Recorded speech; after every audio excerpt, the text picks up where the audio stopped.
अस्सलाम वालेकुम, welcome back. Previous video में हमने चैप्टर नंबर 8 बायोटेक्नोलॉजी कंप्लीट किया था। अब आज की वीडियो से हम स्टार्ट कर रहे हैं chapter number 7 man and his environment. यहाँ पर हम लिविंग ऑर्गेनिज्म और उसके एनवायरनमेंट को साथ डिस्कस करेंगे। इस चैप्टर में सबसे पहले हम देखेंगे ecosystem, levels of ecological organisation, उसके कंपोनेंट्स, फ्लो ऑफ मटेरियल और एनर्जी इकोसिस्टम में।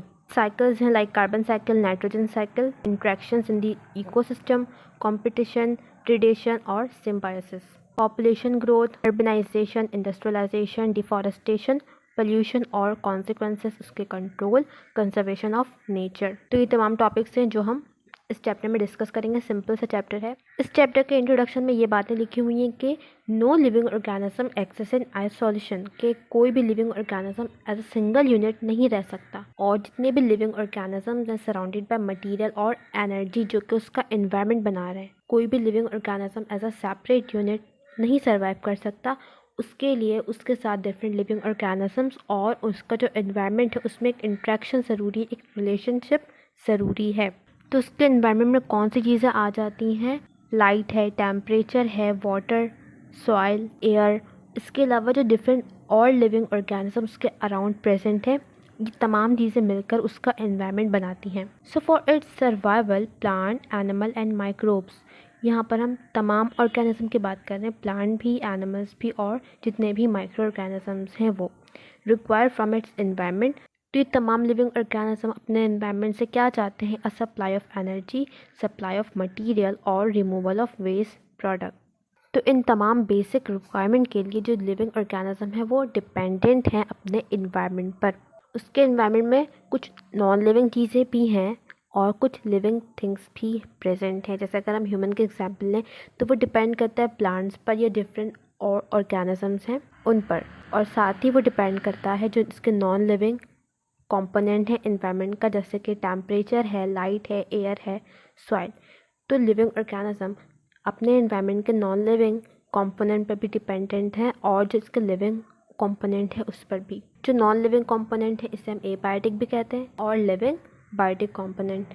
सो एबायोटिक कंपोनेंट में तमाम चीज़ें आएंगी एक्सेप्ट लाइफ, जैसे कि water, different gases, nitrates, carbonates जो कि हमारे सॉइल में प्रेजेंट हैं। इसके अलावा organic compounds like carbohydrate, protein, lipid, wind, rainfall, soil, ये तमाम नॉन लिविंग कंपोनेंट है एनवायरनमेंट का।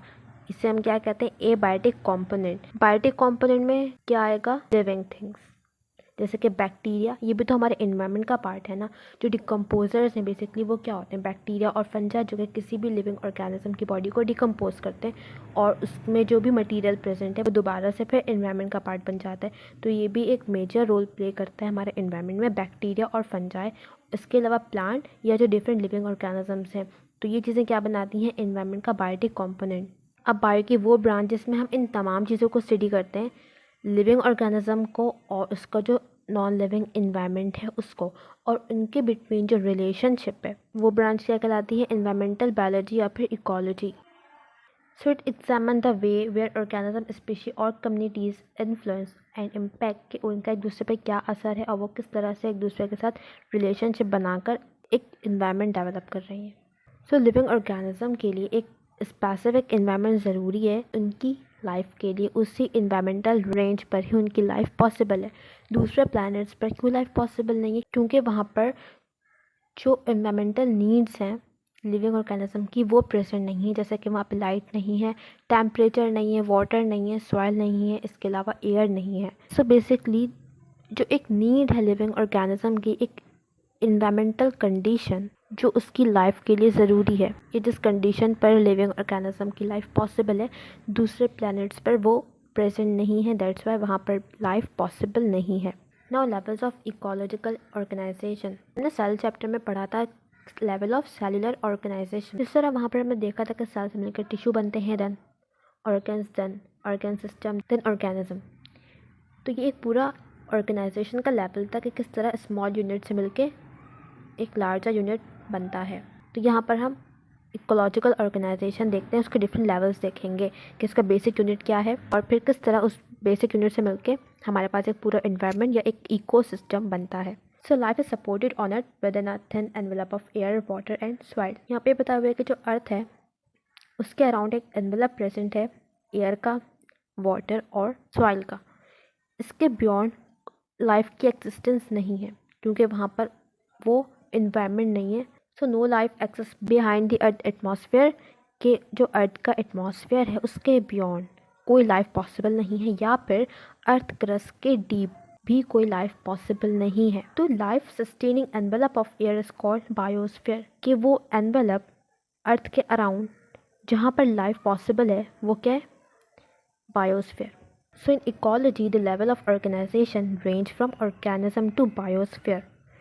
सेलुलर लेवल पर अगर हम देखें, सिर्फ एक लिंक करने के लिए बता रही हूँ कि सेल से ऑर्गेनिज्म तक का ये पूरा पाथ था, लेकिन इकोलॉजी में क्या है कि एक ऑर्गेनिज्म से लेकर उसके बायोस्फीयर तक ये एक पूरा पाथ है जिसमें हमारे पास डिफरेंट और लेवल्स आएंगे जो भी हम आगे देखेंगे। The area where an organism lives is called its habitat. वो एरिया जहाँ पर एक लिविंग ऑर्गेनिज्म रहता है वो उसका हैबिटेट है। अब कुछ ऑर्गेनिजम्स लैंड पर रह रहे हैं, कुछ ऑर्गेनिजम्स वाटर में रह रहे हैं, तो इस तरह से it may be on land, in water और इन द एयर। जो ऑर्गेनिज्म जहाँ पर रह रहा है वो उसका हैबिटेट है। अगर कोई ऑर्गेनिज्म वाटर में रह रहा है, वाटर उसका हैबिटेट है, कोई ऑर्गेनिज्म लैंड पर रह रहा है वो उसका हैबिटेट है। एग्जाम्पल दी हुई है कि habitat of frog is a pond. Pond क्या है, तालाब, जहाँ पर फ्रॉग रह रहा है वो उसका क्या habitat. The group of organism belong to a same species live in a particular area called population. अब एक स्पेसिफिक एरिया है जहाँ पर एक स्पीशी रह रही है, वो क्या बना लेती है, एक पॉपुलेशन। ये अभी हम लेवल 1 बाय 1 कवर कर रहे हैं। पहले एक ऑर्गेनिज्म था फ्रॉग, अब उसी सेम स्पीशी का एक ग्रुप है और वो एक स्पेसिफिक जगह पर रह रहे हैं, उन्होंने क्या बना लिया, एक पॉपुलेशन। जैसे कि एक पॉन्ड है, यहाँ पर बहुत सारे फ्रॉग रह रहे हैं, तो ये एक पर्टिकुलर एरिया है जहाँ पर एक स्पीशी का ग्रुप रह रहा है, ये क्या हो जाएगा, एक पॉपुलेशन बन गई है। नेक्स्ट है community. So the group of population that lives in a particular area और habitat and interact with each others called community. कि जब डिफरेंट पॉपुलेशन एक जगह पर रहने लगे तो वो क्या बनती है, एक कम्युनिटी। जैसे एक पॉन्ड की ही एग्जाम्पल दी हुई है, यहाँ पर एक स्पीशी रह रही है फ्रॉग की, ये क्या है, एक पॉपुलेशन, क्योंकि ये एक पर्टिकुलर एरिया में एक स्पीशी का ग्रुप रह रहा है, एक पॉपुलेशन हो गई। इसके साथ ही यहाँ पे दूसरी पॉपुलेशन है हाइड्रेला। हाइड्रेला एक प्लांट है। इस तरह पॉन्ड में डिफरेंट प्लांट्स भी हैं, ये भी क्या है, एक पॉपुलेशन, क्योंकि ये एक ग्रुप ऑफ हाइड्रेला है जो कि एक पर्टिकुलर एरिया में रह रहा है, ये एक पॉपुलेशन है। दो पॉपुलेशन हो गई यहाँ पर, फ्रॉग और हाइड्रेला। इसके साथ ही कुछ इंसेक्ट्स भी यहाँ पे होंगे, कुछ वॉर्म्स हैं, रोहू की एग्जाम्पल दी हुई है फिश। इसी तरह से और भी एनिमल्स जिनका पॉपुलेशन एक पर्टिकुलर एरिया में रह रहा होगा, ये क्या बना लेगा, एक कम्युनिटी। सो नाउ अब हम डायग्राम से समझते हैं कि बायोस्फीयर क्या है। सो अर्थ के अराउंड वो एनवेलप जहाँ पर लाइफ पॉसिबल है वो क्या है, बायोस्फीयर। सो ये अर्थ की लेयर है, क्रस्ट, इसके ऊपर वो तमाम पार्ट जहाँ पर लाइफ पॉसिबल है वो क्या है, बायोस्फीयर, जिसमें हमारे पास वाटर ऑर्गेनिजम्स भी हैं, लैंड ऑर्गेनिजम्स भी हैं, इसके अलावा एयर में जो ऑर्गेनिजम्स हैं वो भी। इस डायग्राम में भी देख सकते हैं, ये अर्थ की लेयर है, क्रस्ट, देन मेंटल, इसके अबव वो तमाम पार्ट जहाँ पर लाइफ पॉसिबल है वो क्या है, बायोस्फीयर, जहाँ पे हमारे पास ओशन भी आता है और जो ऑर्गेनिजम्स ओशन में प्रेजेंट हैं वहाँ पे भी लाइफ पॉसिबल है, तो वो भी क्या है, बायोस्फीयर का पार्ट। इसके अलावा लैंड पर जो ऑर्गेनिजम्स प्रेजेंट हैं यहाँ पर भी लाइफ पॉसिबल है, ये भी क्या है, बायोस्फीयर का पार्ट। इसके अलावा एयर में वो ऑर्गेनिजम्स जहाँ पर लाइफ पॉसिबल है वो क्या है, बायोस्फीयर। सो अर्थ के अबव वो स्पेस या वो रीजन जहाँ पर लाइफ पॉसिबल है वो क्या है, बायोस्फीयर। सो नाउ अब हम पॉपुलेशन और कम्युनिटी को समझते हैं। ये क्या है, लेवल ऑफ इकोलॉजिकल ऑर्गेनाइजेशन। हमने स्टार्ट किया है एक इंडिविजुअल ऑर्गेनिज्म से। जब बहुत सारे इंडिविजुअल ऑर्गेनिजम्स एक ही स्पीशी के एक साथ आ जाएं वो क्या बना लेते हैं, पॉपुलेशन। ये गोल्ड फिश की एक स्पीशी है, ये एक इंडिविजुअल गोल्ड फिश है, इसके साथ और गोल्ड फिश आ गए हैं, सेम स्पीशी है, तो ये इन्होंने क्या बना लिया, एक पॉपुलेशन क्रिएट कर लिया है।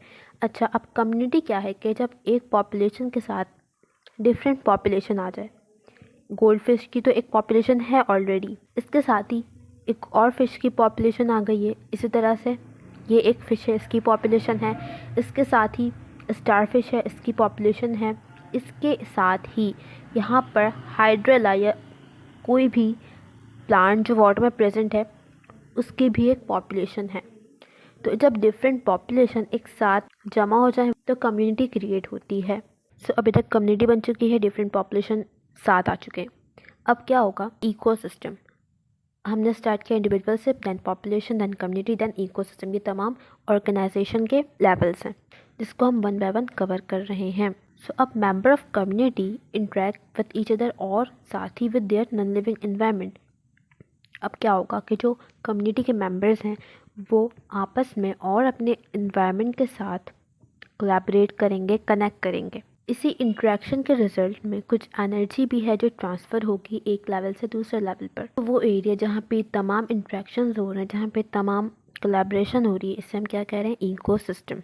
ये जो एनर्जी ट्रांसफ़र की बात है ये आगे काफ़ी डिटेल में है, तो चीज़ें आगे और क्लियर हो जाएंगी। So an ecosystem is compose of organism interacting each other और साथ ही with their non living environment. तो ecosystem can be as small as dead trunk tree और लार्ज एज एन ओशन और फॉरेस्ट। तो सिंपली जब भी कम्युनिटी के साथ उसका एनवायरनमेंट लिंक हो जाए वो क्या होगा? इकोसिस्टम। अब इकोसिस्टम वाटर बेस्ड भी है और लैंड पर भी इकोसिस्टम है। अब डिफरेंट इकोसिस्टम, वो टेरेस्ट्रियल हो या फिर एक्वेटिक हो, जब साथ लिंक हो जाएं तो वो एक लार्ज इकोसिस्टम बनाते हैं, जिसे क्या कह रहे हैं? बायोस्फीयर। द बायोस्फीयर में भी divided into sub level biomes. So any biogeographical region recognized by specific vegetation और climate is called biome। ये क्या है? बायोस्फीयर का एक सब लेवल है। मतलब अगर हम बायोस्फीयर को फर्दर डिवाइड करना चाहें तो हम इसको बायोम्स में डिवाइड कर सकते हैं। बायोम मतलब कोई भी ऐसा बायोजियोग्राफिकल रीजन जो एक स्पेसिफिक क्लाइमेट की वजह से पहचाना जाए या स्पेसिफिक वेजिटेशन की वजह से पहचाना जाए। जैसे कि डिज़र्ट, इसका जो एक क्लाइमेट है वो बिल्कुल डिफरेंट है। इसी तरह से फॉरेस्ट, इसी तरह से ग्रासलैंड। तो ये वो जगह हैं जो अपने क्लाइमेट की वजह से पहचाने जा रहे हैं। ये सारे बायोस्फीयर का पार्ट हैं, लेकिन हम इसको ईजी करने के लिए फर्दर सब लेवल में डिवाइड कर सकते हैं।